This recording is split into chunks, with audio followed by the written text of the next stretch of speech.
Bismillahirrahmanirrahim. Innal hamdalillah nahmaduhu wa nastahdi wa natubu ilaihi. Asyhadu an la ilaha illallah wa asyhadu anna Muhammadan abduhu wa rasuluhu wa ba'du.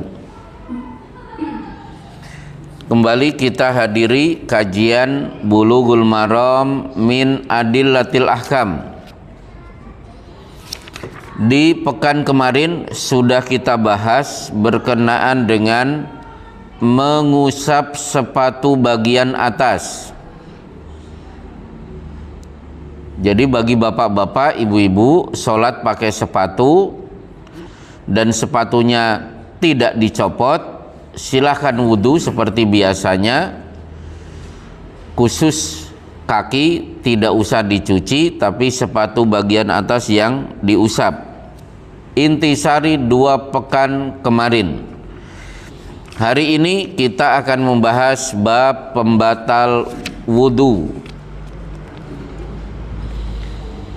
Disebut pembatal, mungkin ada orang batal wudhunya, mungkin ada yang batal sholatnya, mungkin ada yang batal Islamnya. Nah, 3 batal ini: batal wudhu, batal sholat, batal keislaman. Yang paling berbahaya itu batal keislaman. Kalau Islam sudah batal, berarti dia dinyatakan murtad, kafir.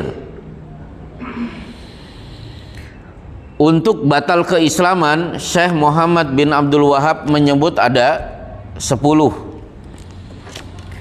Salah satunya adalah al-istihza, menjadikan Islam sebagai bahan lelucon.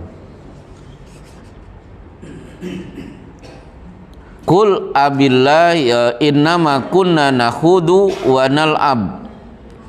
Loh, saya kan cuma melucu, cuma bercanda, keguyonan, tidak bermaksud menista Islam. Qul abillahi wa ayatihi wa rasulihi kuntum tastahzi'un. Tega Allah, ayat-ayatnya dan rasulnya dijadikan keguyonan. La ta'tadiru, jangan cari-cari alasan lagi. Qad kafartum, kamu sudah kafir. Ba'da imanikum, setelah imanmu dinyatakan hilang. Kan banyak penceramah-penceramah itu karena targetnya kan lawak.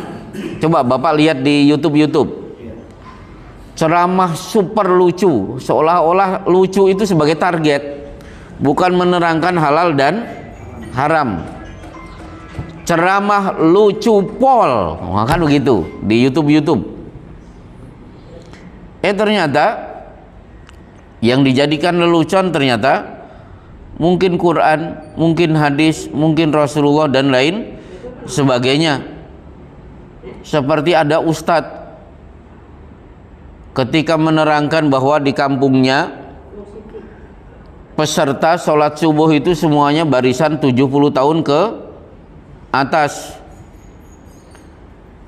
Yang jadi imam, yang jadi makmum termasuk muadzin. Kemudian dipraktekkan adzan versi mbah-mbah yang sudah sepuh dengan suara yang membuat orang mendengar pasti tertawa. Ini termasuk apa? Murtad tanpa sadar. Jadi memperagakan adzan dengan suara versi mbah-mbah yang sudah 70-an tahun, membuat sejamaah ribuan itu pada tertawa. Itu murtad, Pak. Murtad tanpa sadar. Innama kunna nakhudu wa nal'ab. Loh, saya cuma keguyonan, bukan untuk menista. La ta'tadiru, jangan cari alasan lagi. Qad kafartum, kamu sudah kafir. Kenapa? Qul abillahi wa ayatihi wa rasulihi kuntum tastahzi'un. Tega Allah, ayat-ayatnya dan rasulnya dijadikan bahan lelucon. Baik, itu contoh Islamnya yang batal. ada sholatnya batal. Kalau sholatnya batal, mungkin wudunya tidak batal.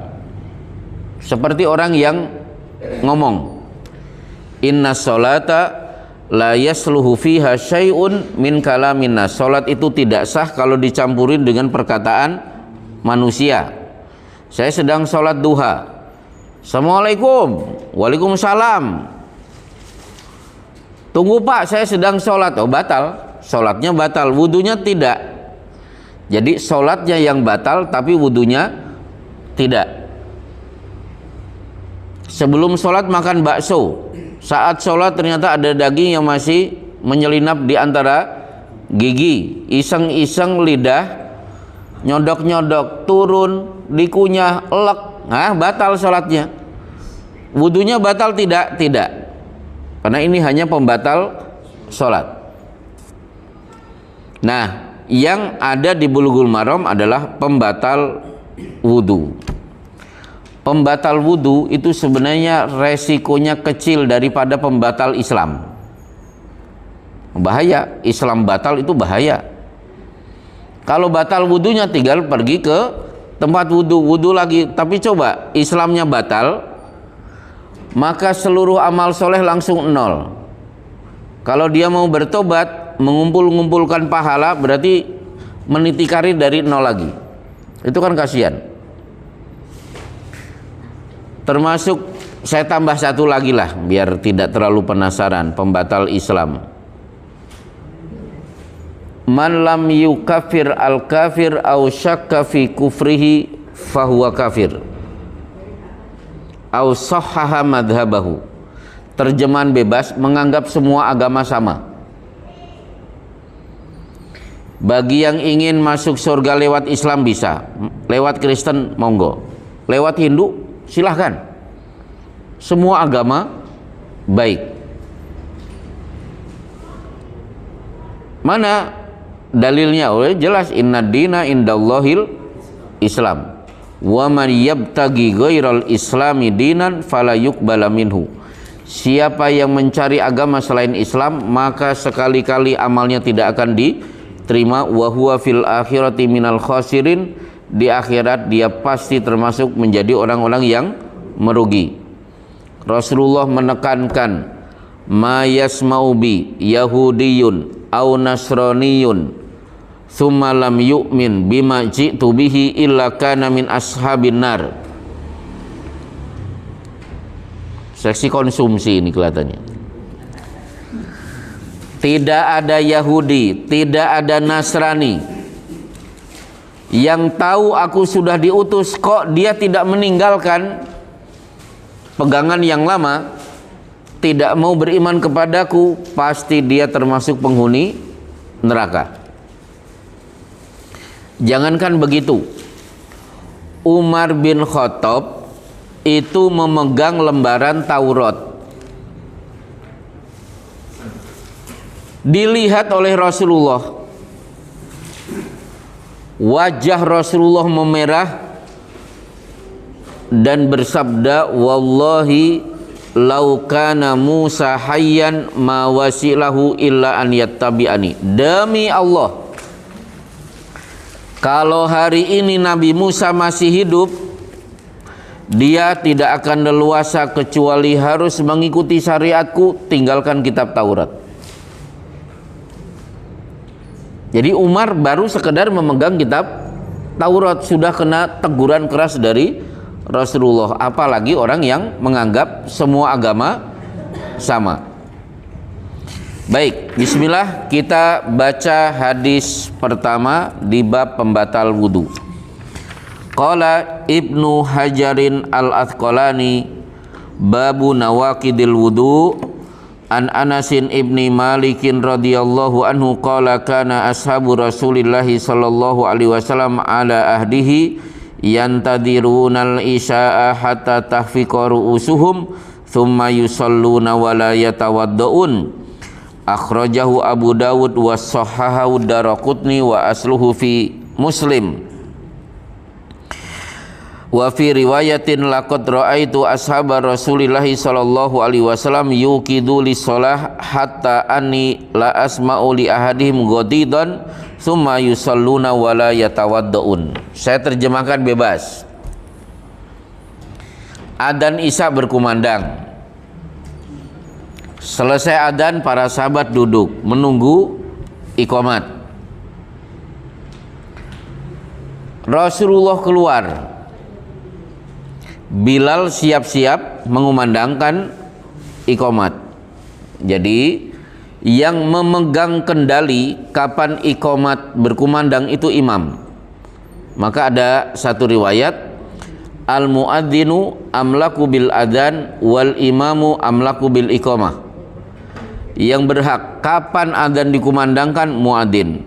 Yang berhak menentukan kapan iqamat dikumandangkan adalah imam. Jadi Bilal tidak akan mengumandangkan iqamat kecuali melihat Rasulullah sudah hadir, keluar dari rumah. Dan Rasulullah kalau sudah keluar langsung berada di tempat imam dan tidak pernah sholat tahiyatul masjid. Jadi imam rawatib itu tidak dikenakan pasal tahiyatul masjid. Datangnya paling lambat, dia datang tanda iqamat harus segera dikumandangkan. Begitu keluar ada tamu. Ternyata tamu ini ada pembicaraan serius yang harus segera diselesaikan. Iqamah tertunda. Maka hadis ini, para sahabat menunggu iqamat sampai kepala mereka tertunduk. Tidak sedikit terdengar di antara mereka ada suara dengkuran, berarti ngorok. Begitu urusan selesai, iqamat dikumandangkan, mereka berdiri kemudian menunaikan sholat tanpa mengulangi wudhu. Baik, sekarang berarti kita bahas status tidur. Apakah membatalkan wudhu atau tidak? Dari sekian pendapat, biar bapak-bapak tidak bingung, langsung to the point saja. Kalau tidurnya terlentang, maka wudhunya batal. Udah terlentang, pakai bantal, pakai gluling, pakai kamli, wah udah itu lebih dari batal. Dah gitu aja ya. Kecuali Rasulullah, karena Rasulullah tidur terlentang setelah sholat tahajud. Begitu bangun karena adzan subuh, beliau pergi untuk sholat subuh tidak mengulangi wudhu. Aisyah bertanya, kenapa engkau tidak berwudhu? Wahai Rasulullah, inna ainayya tanaman walam tanam kolbi. Kalau aku tidur, wahai Aisyah, yang tidur cuma mata, hatiku tidak tidur. Maka sering Rasulullah dapat wahyu saat beliau sedang tidur. Jadi beliau tetap terjaga. Berbeda dengan bapak-bapak, kalau tidur matanya tidur, hatinya tidur. Bahkan kalau duduk di pengajian matanya kelihatannya ke depan, tapi ini mikir ke sana ke mari, ini konsumsinya kok belum datang, kan mungkin begitu. Sedang gata eke bulugul marom, tapi tiba-tiba pikirannya biasanya sebelum pengajian konsumsi sudah, Anda itu kan sudah tidur, itu sudah pikirannya ke sana kemari. Baik, kita lanjutkan. Jadi kalau tidur terlentang batal, mau sholat wudhu lagi. Tapi kalau tidurnya duduk seperti yang ada pada sahabat radhiyallahu anhum, maka tidur seperti ini tidak membatalkan wudhu. Baik, pelajaran kedua dari hadis ini, kita mendapatkan pelajaran dari tambahan hadis yang lain. Berarti para sahabat menunggu iqamat saat itu jauh lebih lama. Taruhlah biasanya 10 menit, tiba-tiba setengah jam.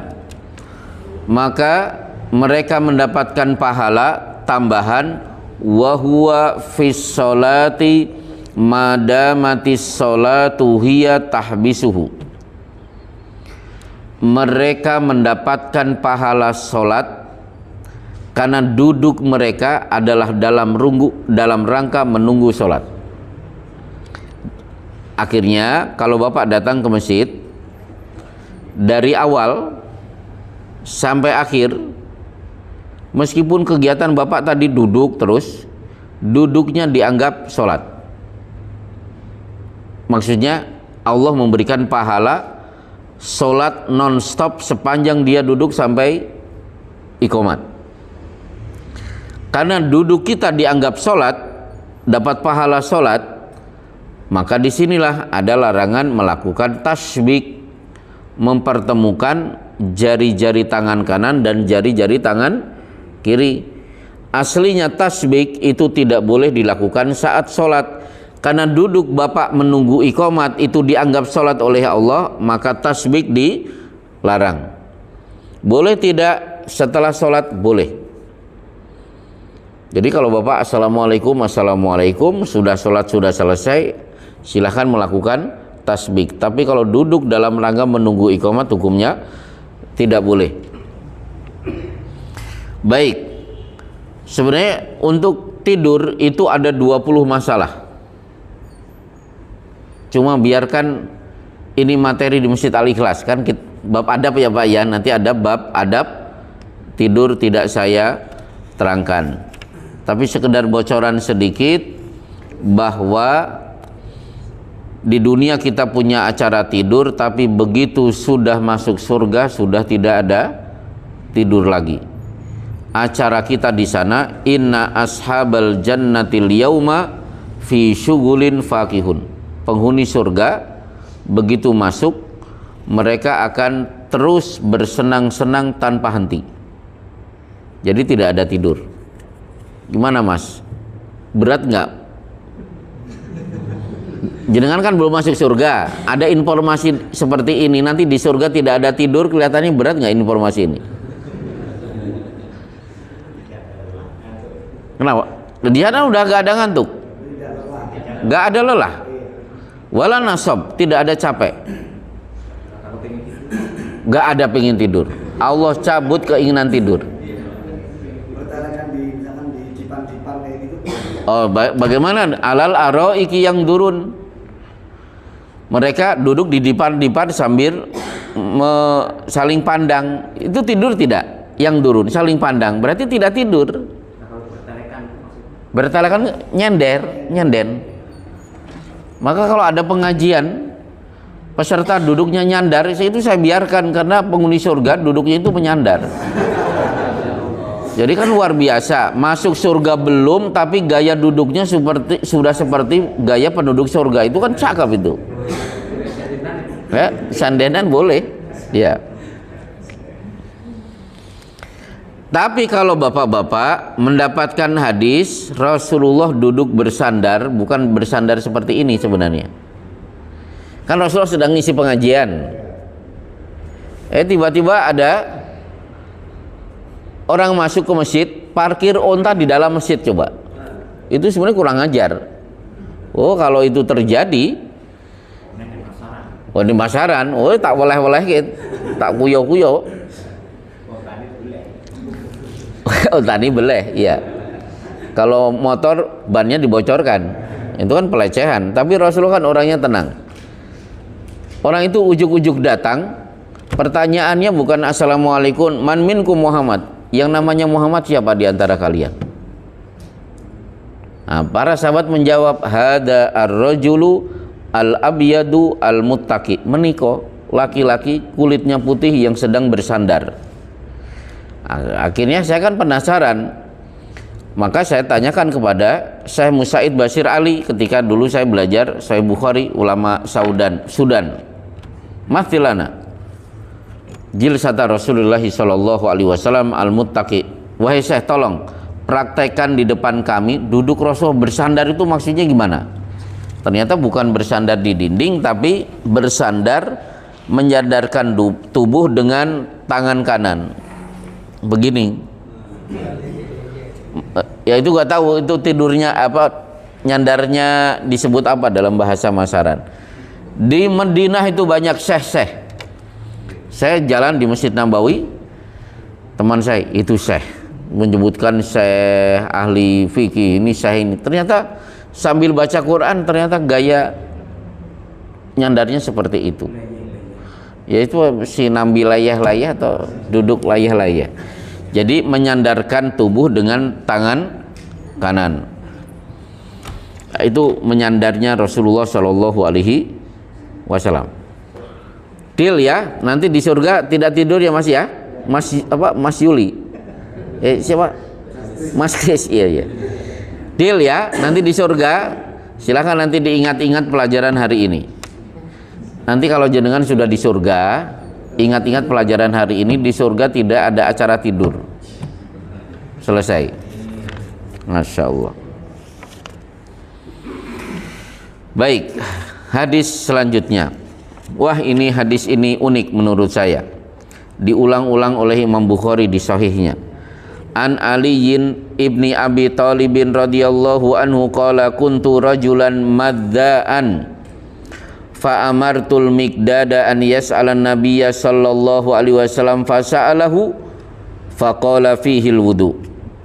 Muttafaqun alaihi wal lafdu lil Bukhari. Lagi-lagi saya terjemahkan bebas. Kata Ali bin Abi Thalib, aku tipe laki-laki yang memiliki stok air madi kebanyakan. Begitu mudah untuk keluar. Apa itu air madi? Air madi cairan keluar ketika seorang terangsang. Kalau ejakulasi berarti air mani, kalau saat terangsang itu air madi. Berarti Ali tipe laki-laki yang libidonya tinggi. Akhirnya bingung, kalau saya keluar air madi wajib mandi atau tidak. Mau nanya kepada Rasulullah, beliau mertua. Nanti ketahuan, wih menantuku kekuatannya hebat. Kenapa? Dalam riwayat yang lain, lima kanati ibnihi, karena kedudukan putri beliau yang tidak lain istriku. Aku tidak ingin diketahui libidoku oleh mertuaku. Maka Ali meminta kepada Miqdad bin Aswad, Miqdad, tolong Anda bertanya kepada Rasulullah tentang status air madi.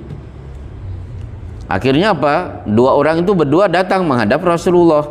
Yang tanya siapa? Miqdad. Ali di sampingnya, karena pengen langsung mendengar langsung, tidak dari Miqdad. Maka Rasulullah bersabda, tawadda wagsal dzakaraka. Cuci kemaluanmu, tidak ada mandi, solusinya cuma wudu. Berarti Ali cerdas, pengen dapat ilmu, kebentur pusat ilmu adalah mertuanya sendiri, dia menggunakan Miqdad. Tapi wanita Madinah, ini karakter wanita Madinah di Sahih Bukhari di Kitabul Ilmi, karakternya tidak malu-malu untuk bertanya apapun. Kalau Ali kan malu. Oh, wanita Madinah enggak, datang menghadap Rasulullah. Ya Rasulullah, tadi malam saya mimpi basah. Sampai istri Rasulullah Ummu Salamah saja menutup muka. Kok berani cerita mimpi basah? Itu satu riwayat. Riwayat yang lain, istri dari Abdurrahman bin Zubair, ya Rasulullah, inna ma'ahu mithlu hudbati thawb. Saya pengen cerai dari suami saya. Kenapa? Inna ma'ahu mithlu hudbati thawb. Kemaluan suamiku seperti ujung kain. Coba ngomong begini, begitu. Sampai Abu Bakar sampai kebingungan. Yang Abu Bakar itu malah malu sendiri mendengar. Tapi wanita itu tenang aja. Itu ciri khas wanita Madinah. Kemudian ada riwayat yang lain, datang wanita Madinah, ya Rasulullah, haid saya selesai. Cara membersihkannya bagaimana? Ambil kapas, tetesi minyak wangi, bersihkan di tempat keluarnya darah haid. Maksudnya gimana? Diulangi sampai 3 kali sampai Rasulullah yang malu. Aisyah dipanggil, Aisyah sama-sama wanita terangkan. Ternyata sekali Aisyah ngomong langsung paham, wanita ini pulang. Aisyah pun berkata, nikman nisa nisaul ansor lam yamna'hunna al-haya an yatafaqqahna fid din. Sebaik-baik wanita adalah wanita Ansor. Rasa malu dibuang jauh-jauh demi mempelajari ilmu agama. Tapi kalau wanita Mekah karakternya pendiam, tertutup, tidak berani. Nah, ibu-ibu di belakang ini wanita Mekah, karena belum pernah ada yang bertanya. Ya. Kenapa? Ya, kalau rajin bertanya itu wanita Madinah. Nah, di Bekasi itu karakternya Madinah, pertanyaannya banyak. Bahkan ada ibu-ibu udah megang mic, kelihatannya nanya, tapi dari tadi pertanyaannya mana ini? Bu, maaf, pertanyaannya apa? Enggak, saya cuma mau cerita.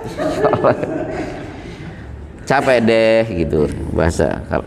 Baik, kita lanjutkan. Dari hadis ini berarti kesimpulannya adalah keluar sesuatu dari jalur depan dan belakang membatalkan wudhu.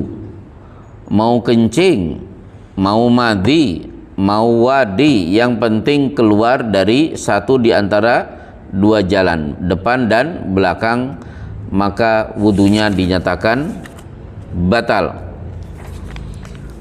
Baik, satu hadis lagi. Ini karena Bada Isya, kalau bisa santai, tidak usah lama-lama. An Abi Hurairah radhiyallahu anhu qala Rasulullah sallallahu alaihi wasallam, idza wajada ahadukum fi batnihi syai'an fa ashkala alaihi akhraja minhu syai'un amla fala yakhrujanna minal masjid hatta yasma'a sautan aw yajida rihan. Waalaikumsalam.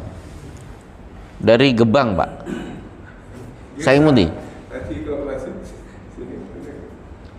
Saya mundi. Gebang. Enggak, asal Bapak dari mana? Lah iya, Gebang, betul. Itu yang saya tanyakan dari tadi. Saking pundi Gebang, ya ya betul. Ya ya, saking capek ya. Baik. Apabila kalian sedang sholat, tiba-tiba di perut ada sesuatu sehingga kalian ragu, ini kentut atau bukan, kentut atau bukan, jangan digubris, itu berasal dari setan. Tunggu setelah itu ada suara atau ada bau. Kalau ada suara, maksudnya suara kentut atau bau kentut, berarti itu batal. Tapi setelah itu tidak ada suara, bau juga tidak ada, berarti itu provokasi dari setan. Berarti bapak-bapak wajib mengenal kentutnya masing-masing. Jangan sampai yang ngentut dia tapi nuduh orang lain. Jadi harus kenal. Dari sini Imam Syafi'i yang mengeluarkan ilmu usul fikih, mengambil hadis ini, keluarlah kaidah usul fikih. Maksudnya apa? Bedakan fikih dan usul fikih. Kalau Bapak belajar di sini itu fikih, bukan usul fikih. Dan saya tidak akan mengajarkan ilmu usul fikih, karena ilmu usul fikih kalau Bapak sudah menguasai banyak hadis, baru saya ajarkan. Usul fikih itu teori fikih. Bagi Bapak bingung, kalau Bapak bingung, saya kasih contoh ini. Dari hadis ini keluarlah teori fikih dari Imam Syafi'i. Al-yaqinu la yazulu bisyak. Keyakinan tidak boleh dianulir karena datangnya keraguan. Jadi kalau yakin bertubrukan dengan ragu, maka yakin yang menang, ragu yang harus disingkirkan. mengambil hadis ini. Saya sedang sholat, tiba-tiba ragu, ya Allah ini kentut atau bukan, kentut atau bukan. Maka sikap kita tunggu habis ini ada suara atau bau. Suara tidak, bau juga tidak, berarti wudhu kita tidak batal. Sekarang pertanyaannya, keyakinan tidak boleh dikalahkan karena datangnya keraguan. Pertanyaannya adalah, Anda yakin tidak sebelum sholat wudhu? Pasti yakin. Yakin seyakin-yakinnya tadi sebelum sholat saya wudhu. Pertanyaan kedua, ngentutnya yakin atau ragu? Ragu, berarti wudhunya menang, kentutnya nyingkir, berarti wudhunya tetap sah. Kaidah ini bisa diterapkan untuk semua hal. Contoh, suami istri cekcok, saling bentak, saling lempar piring misalnya, sampai akhirnya dua-duanya capek. Terus suaminya ngomong, bingung, ya Allah tadi ngomong cerai enggak ya? Bu, tadi aku ngomong cerai enggak? Nah, ibu kan masih kesel kan? Akhirnya ya karena masih kesel tidak jawab, kecuali jawaban yang menunjukkan masih kesel. Kalau orang Bekasi, au ahlab. Kalau orang Masaran apa? Buh, ragagas gitu ya. Iya. Kalau orang Bekasi, au ahlab, maksudnya tahu gelap, tapi dikurangi t-nya, au ahlab. Itu menunjukkan dia kesel. Maka gunakan kaidah ini. Yakin tidak bisa kalah oleh datangnya keraguan. Pertanyaan kepada bapak-bapak tadi, Mas, Anda yakin tidak memiliki wanita ini lewat pernikahan? Oh yakin, ini kartu pernikahan, saya masih ingat nikahnya di mana, jam berapa, siapa saksinya. Berarti status pernikahan Anda yakin. Baik. Kalimat cerai yang keluar dari mulut Anda yakin atau ragu? Ragu. Oh, berarti pernikahan Anda masih sah. Cerainya itu statusnya ragu, berarti Anda dianggap belum mengucapkan kata-kata cerai. Satu kaidah itu bisa menyelesaikan 1000 masalah. Itulah hebatnya Imam Syafi'i. Mengambil satu hadis, keluarlah kaidah al-yakinu la yazulu bisyak, yakin tidak boleh dikalahkan oleh datangnya keraguan. Mengambil hadis, berebek-berebek, ini kentut atau bukan? Ya udah tanya, wudunya yakin tidak? Yakin. Ngentutnya ragu atau yakin? Ragu. Ya udah, wudunya masih sah. Dan belajar usul fikih itu mengasihkan. Orang yang pintar usul fikih biasanya pintar debat. Jadi kalau ingin pintar debat, tidak usah belajar filsafat, pelajari kaidah usul fikih. Cukup, insya Allah. Ngapunten Mas, jenengan baru datang tapi ternyata pengajian sudah cukup. Kita lanjutkan dengan tanya jawab. Mungkin ada pertanyaan dari Gebang, jauh-jauh dari Gebang. Kenapa? Tentang bentuk tadi kan kaidahnya ada suara, ada bau. Tapi salahnya juga ada kentut yang tidak bersuara dan tidak berbau. Nah itu bagaimana? Itu bukan kentut namanya. Tapi yang merasa kentut gitu, merasa kentut. Jadi kentut itu kemungkinannya kalau tidak suara pasti bau. Tidak ada bau, kok tidak ada suara? Mungkin dia sedang konsentrasi apa sehingga dia tidak mendengar. Tetap kentut itu kalau tidak suara pasti bau. Kalau yang keluar itu suara atau bau, cuma nggak kedengaran barangkali. Dia tidak merasa, tapi temannya, Mas, jenengan telinga saya mendengar Anda tadi ngentut. Jadi ngentut itu kalau tidak suara pasti bau. Kalau dua-duanya tidak ada, berarti dianggap tidak ada. Gini aja, Pak Sis, nanti perhatikan lagi setelah itu suatu saat diperhatikan tentang kemungkinan kentut itu.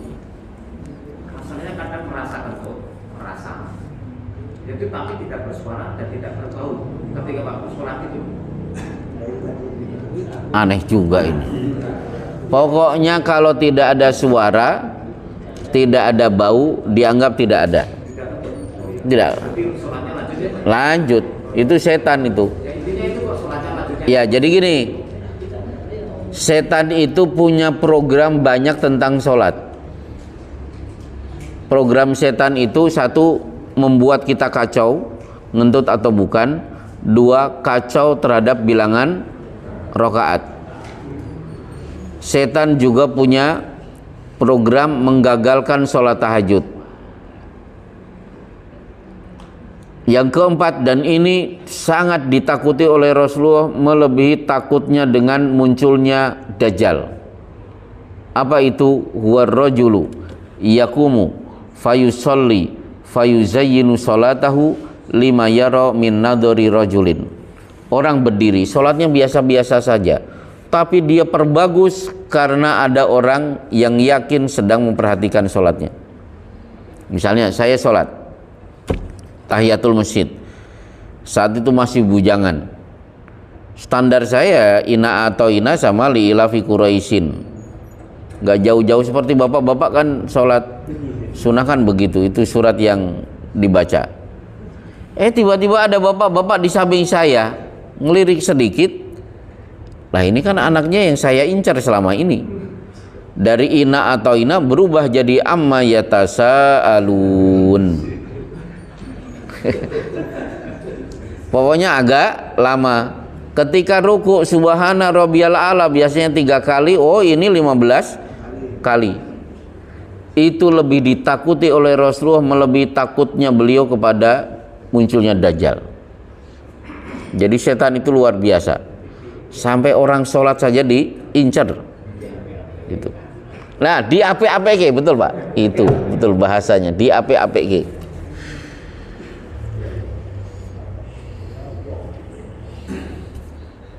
Baik. Iya, silakan. Tadi yang waktu sholat itu ada makanan yang tersebut itu biar nggak batal itu. Jangan disodok-sodok, biarkan aja sampai selesai. Ya. Toh tidak sampai 10 menit kan, begitu selesai baru ya ditelan. Ya, selesai. Silakan.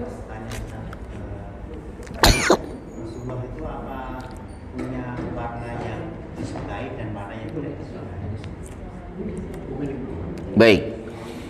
Apakah Rasulullah, kenapa? Saya nggak minum juga nggak apa-apa, tenang aja. Ini kan dikasih Iya. takmir yo. Apakah Rasulullah memiliki warna favorit? Iya. Inna min ahsani thiyabikum al-bayat. Sebaik-baik warna untuk baju kalian adalah putih. Wa kafinuha mautakum, kenakan warna putih untuk kain-kain kafan kalian. Apakah ada yang tidak disukai oleh Rasulullah? Riwayat mengatakan al-khumratu min zinati syaiton. Warna merah ini slogannya setan, disukai oleh setan. Tapi pada riwayat yang lain Rasulullah pernah memakai baju berwarna merah dan para sahabat berkomentar, belum pernah aku melihat ada orang yang lebih indah melebihi indahnya Rasulullah Shallallahu Alaihi Wasallam. Nah, merah yang dimaksud adalah merah murni. Maka dianjurkan yang memiliki warna merah ada variasi, misalnya kerudungnya merah, bajunya warna lain. Atau ada seperti sorbannya orang Arab kan merah, tapi kan ada garis-garis putih misalnya begitu. Wallahu a'lam bishawab. Ya, silakan. Masalah sholat, misalnya ini yang saya alami ya. Misalnya saya jadi makmum, saya posisinya makmum, kemudian bacaan imam itu panjang pendeknya salah. Terus dalam hati saya itu jadi Keberenang. iya, ini bacaannya salah. Ya. Bacaannya panjang pendek gitu. seperti itu sebenarnya membatalkan tidak gitu? ya, artinya itu apa perbuatan setan apa memang? Oh ya. Iya. Memang bagi kita yang sudah tahu tajwid, ada imam membaca panjang dibaca, pendek dibaca, panjang, idgham dibaca, iklab dibaca, ikhfa, gak karuan kan? Pasti kita tidak nyaman. Wajar tidak? Wajar. Resah gelisah? Iya. Itu merusak sholat tidak? Tidak. Karena salah satun la tarfa'u sholatahum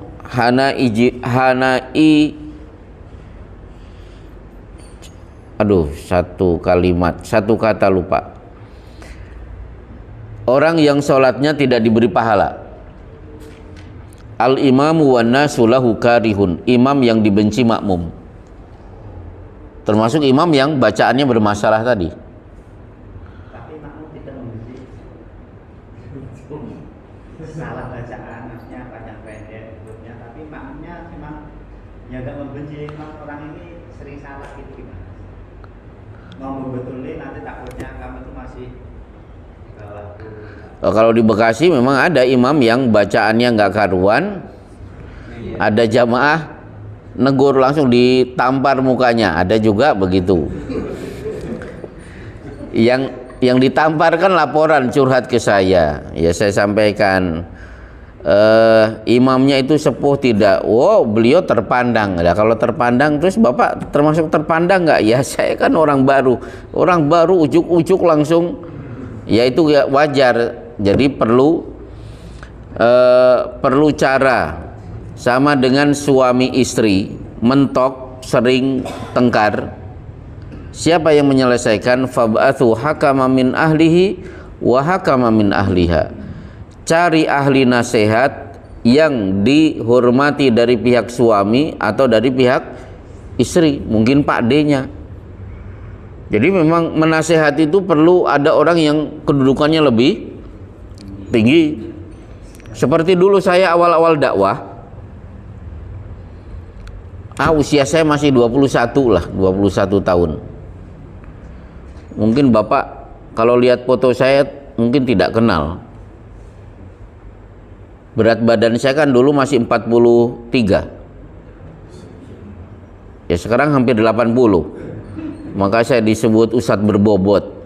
Maksudnya karena badannya bobotnya berat. Dulu ketika saya masih awal-awal dakwah, tubuh saya kurus, ada ibu-ibu nangis-nangis. Saya itu orang kaya raya. Pokoknya duitnya itu ibarat kain tisu tuh, dicabut ada lagi, dicabut ada lagi. Tapi suaminya tidak pengen naik haji. Tolong Ustadz datang ke rumah saya, nasihati suami saya. Akhirnya saya tanya, suami ibu kenal tidak dengan saya? Enggak kenal. Oh, kalau suami ibu tidak kenal, apalagi saya masih terlalu muda, justru malah nambah masalah. Baru cari orang yang lebih berwibawa, usianya lebih tua, sehingga ucapannya lebih didengar oleh suami ibu. Jadi begitu. Ya, selesai. Satu penanya, silakan. Ketika bertumbuh umpamanya gini, walau itu walahiyah, terus ini tidak bermutu banyak biaya, kemudian ini lagi. Ketika salam, saya dengar kali itu Oh, ini bahan lelucon. Apa tadi? Walam. itu walahiyah. Iya.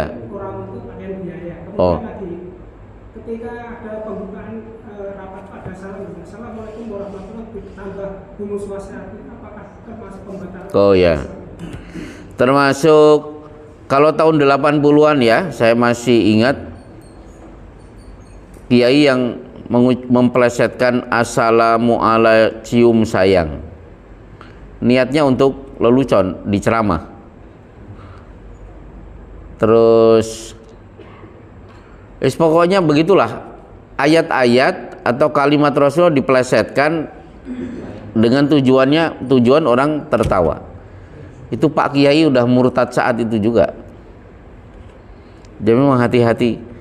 Boleh melucu, syaratnya apa? Murni kisah yang lucu, yang tidak menistakan agama.